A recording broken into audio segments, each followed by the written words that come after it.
अपने मसाइल को हल करने के लिए सब्सक्राइब करें आपके मसाइल का हल।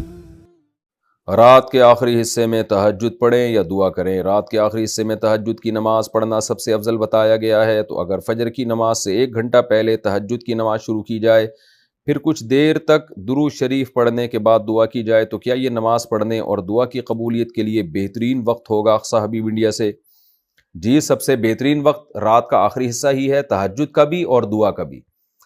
तहज्जुद का तो है, कुरान में जगह जगह साबित है। नबी सल्लल्लाहु अलैहि वसल्लम का अपना मामूल भी है कि आम तौर पर आप रात के आखिरी हिस्से में नमाज़ पढ़ते थे। और दुआ के लिए भी हदीस में आता है कि अल्लाह ताला रात के आखिरी हिस्से में आसमान दुनिया की तरफ आके सदाएं लगाते हैं, हल मिन मुस्तगफिरिन अगफिरु लहू, कोई है मुझसे गुनाहों से तौबा करने वाला, मैं उसके गुनाहों को माफ़ करूँ। हल मिन मुस्तरज़िकिन अर्ज़ुक़ु लहू, कोई है रोज़ी तलब करने वाला कि मैं उसको रोज़ी दूँ। तो इसलिए आप अगर ये मामूल बनाएं तो बहुत अच्छा मामूल है। कुछ वक्त तहज्जुद में गुजारें और फिर बाकी वक्त दुआ में गुजारें।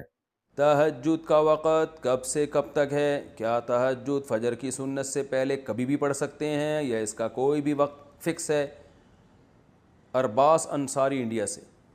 देखें, ईशा के बाद तहज्जुद किसी भी वक्त पढ़ी जा सकती है, लेकिन सबसे ज़्यादा फ़जीलत वाला वक्त रात का आखिरी तिहाई हिस्सा है।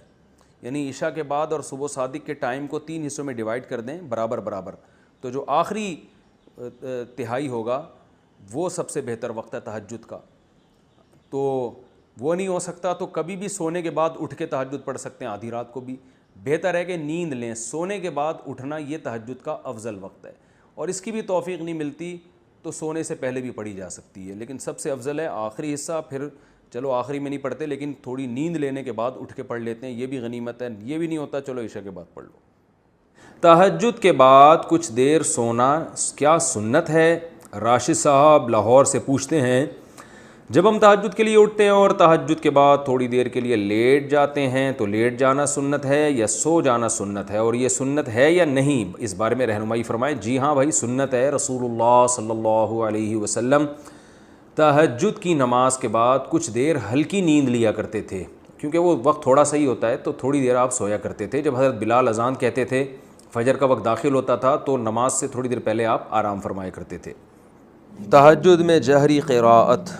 आबिद अहमद इंडिया से पूछते हैं, मुफ्ती साहब क्या तहज्जुद की नमाज जो हम पढ़ते हैं, क्या इसमें हम बुलंद आवाज़ से क़िराअत कर सकते हैं? जी हाँ, बिल्कुल कर सकते हैं। हर वो नमाज जो अंधेरे में पढ़ी जाती है ना, उसमें जहर जायज़ है। यानी सूरज जब गुरूब हो गया तो सूरज तुलू होने से पहले पहले जो नमाज भी आप पढ़ें तो उसमें शरन आपके लिए जहर जायज़ है, यानी जहरी तिलावत कर सकते हैं आप। तो बाकी जहरी करनी चाहिए कि नहीं तो आपकी तबीयत पे, अगर आपको आवाज़ से तिलावत करने में दिमाग ज़्यादा लगता है तो फिर जहर करना ज़्यादा अफजल है। तो लेकिन इतना जहर ना हो कि लोगों के आराम में खलल हो। आप तहज्जुद पढ़ रहे हैं, पता चला इतनी ऊंची आवाज़ से कि महल्ले पड़ोस वाले भी उठ गए, या अपनी बेगम सो रही है वो उठ जाती है, बच्चे उठ रहे हैं, तो फिर ये जायज़ नहीं है। इतना जहर कि किसी के आराम में खलल वाक़े ना हो।